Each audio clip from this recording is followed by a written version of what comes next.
hindi tipo hihingi kay Gretchen, hihingi sa amin. Pero kung kapatid ka, kung parents ka, alam mo walang anak ko humingi sa akin ng pera. Mahirap humingi Yan ang masakit sa loob na ito din. Yung mga anak niya nagpapalimos sa tatay. So sabi ko, when Tito died, I said no. And then tama-tama, nagsisynchronize na mayroon na ngayon baka they will sue Claudine or something. Sabi ko, takot yan, takutin yan pag hindi ka kriminal, hindi ka sanay gumawa ng masama. Everything scares you. So, sabi ko, namatay si Mito. No, I'm 89, I can go anytime. I told Claudine, just stop it. It's the last time I see tears from your eyes. I did all the crying for you already. Not another tear because tatapusin ko ito until the day I will finish it. Hindi ako mamamatay. I will not die until I finish this.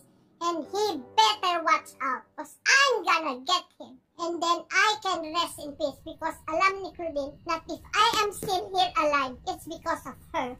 It's not fair. Wag naman sabihin, Oji, na a mother, 89 years old, will just sit down in that wheelchair and watch your daughter kinakatay na, pinapatay na, ninanakawan na, nilulugdan pa, hindi siya Diyos. Ang Diyos ni Raymart Satanas.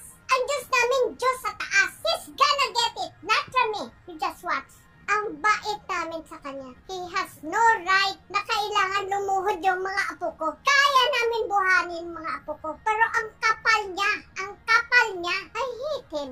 Oji, I hate him. Nasabi ko sa Diyos, sorry. Mayroon ng hatred sa heart ko. Ano pong sabi sa inyo, mami ni Santino? Nakausap niyo ba? Santino is broken. He feels for his mom. He sees the needs. He needs the kakulangan. He cannot help. Alam mo si Claudine, order ng pizza. Mom, no. Busog kami. Grabe. Alam mo, God is good Binigyan si Claudine ng Satanas pero yung mga anak niya, ang babae.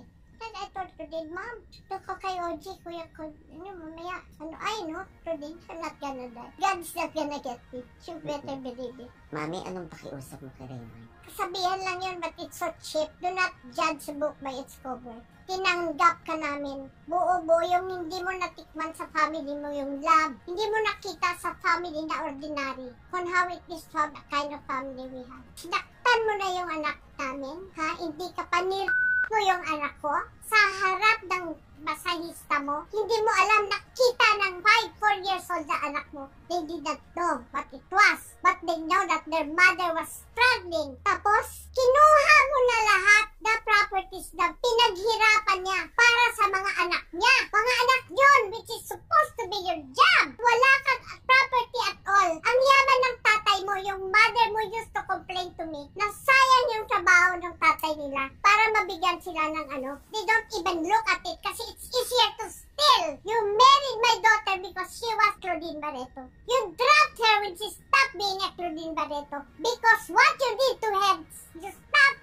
She is being one. Kala mo wala kang utang? You'll find out. Hindi kita sisingilin, Raymart. Hindi kita sisingilin.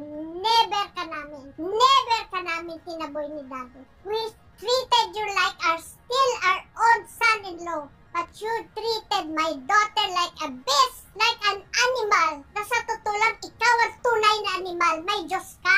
Kilala ko, Satanas yung Diyos mo. Ako may Diyos ako sa taas. You watch, it's gonna get you. Papabayarin ka. As for any girl you wanna get now, you can choose. You better choose well. I will not say good luck. I will pray for you because if you did not see what my daughter and my grandchildren passed, you're gonna get it. You're the next victim. I'm not finished with you, Raymart. May utang ka. Sisingilin ka. Isang signature lang. Kamamatay lang, namatayan yung mother ng mga anak mo. Lumuluhod na sa'yo. Isang Barreto, iluluhod sa isang Satanas. Sorry, but your mom was really the love of Claudine. Sa wedding, yun lang sinabi ni Chilling. Raymart, wag mo saktan si Claudine kasi hindi lang bonggo ang papaload ko sa'yo. Biro na yun, totoo. Obviously, kilala niya pala. I have no hatred with you, Raymart. Wala sa dugo namin hatred. Lahat na ginawa mo, you destroyed my daughter when you promised that you will take care of her and you will never hurt her. But you did not only the opposite, you did worse than that. Sinaktan mo siya, bodily, physical. Binubugbog mo siya, kinakaladkad mo siya sa harap ng mga neighbors sa garahe. Na yan, na ano yun? MRI. MRI? Ano niya, sabi ko lahat. Pinalampas namin, hindi ka namin pinabayad. Kasi may Diyos kami. Ngayon, what brought me here now because nakalampas ka na, ano ka na, kaya mo pa tumigil. Isang signature mo lang. Pera ni Claudine yung binayad doon, binili doon. Tag-promise ka na pipirmahan mo. Ngayon bigla lang you change your mind. So, pinapakita mo talaga, hindi ka patapos sa torture sa anak ko. My daughter is not crazy. You gave her a life, a crazy life.